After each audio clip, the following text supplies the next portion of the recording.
You feel you must, eh? Yeah, because I won't remember it. Well, what about...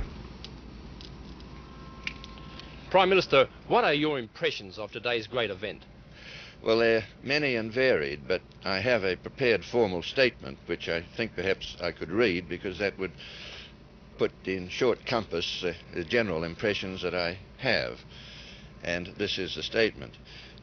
This, the first landing of man on the moon, is a success which excites the wonder and admiration of us all. The United States has achieved a great and peaceful triumph for mankind generally.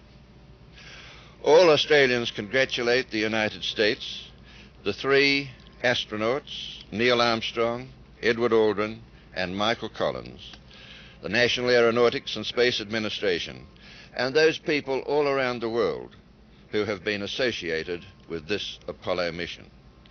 Australia is proud to be playing a part in this adventure through its tracking stations, through the Parkes radio telescope, and through other facilities. This moon landing will begin a new era in space science and technology, and it demonstrates in the most dramatic way what man can do by the application of advanced technology for peaceful uses. We marvel at the high courage and the skill of the astronauts, and at the scientific genius which made this adventure possible. These astronauts have dared dangerously and successfully, and they have carried out man's urge to go always a little further, to explore and know the previously unknown, to strive, to seek, to find, and not to yield.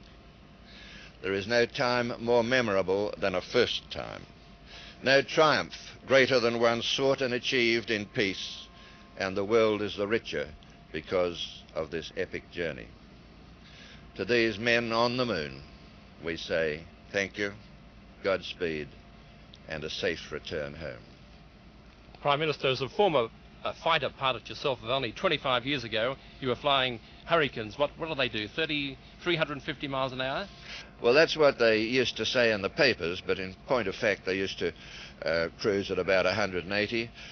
They would do 350 for about 30 seconds before the engines blew up, and this is why they used to say they did this. Could you possibly imagine at that time that you would see a man on the moon in 25 years' time? I suppose that I could have imagined it myself, but this was because I was a devotee of science fiction, and it didn't seem impossible that man would go further and further into space. But one couldn't do other than have faith that it would happen. You couldn't expect that it would happen that long ago. We weren't allowed to take a sound camera into the tracking station for technical reasons. What did you say to the staff in the tracking station here at Honeysuckle Creek? Well, I asked them what all the little wiggly green lines were, and what the various noises coming out of bits and pieces of the equipment were, and got answers which I wouldn't pretend thoroughly to understand. I think perhaps the best way of saying what I felt when I was in there was that I was blinded by science. Did you get up early this morning to watch the landing on the moon by television? No, I'm afraid I didn't. I wish I had, but I didn't. I'll see it anyway. Prime Minister, thank you very much. Thank you. Thanks, Ray. Thank you very much. Okay. Prime Minister, what were your impressions of today's great events?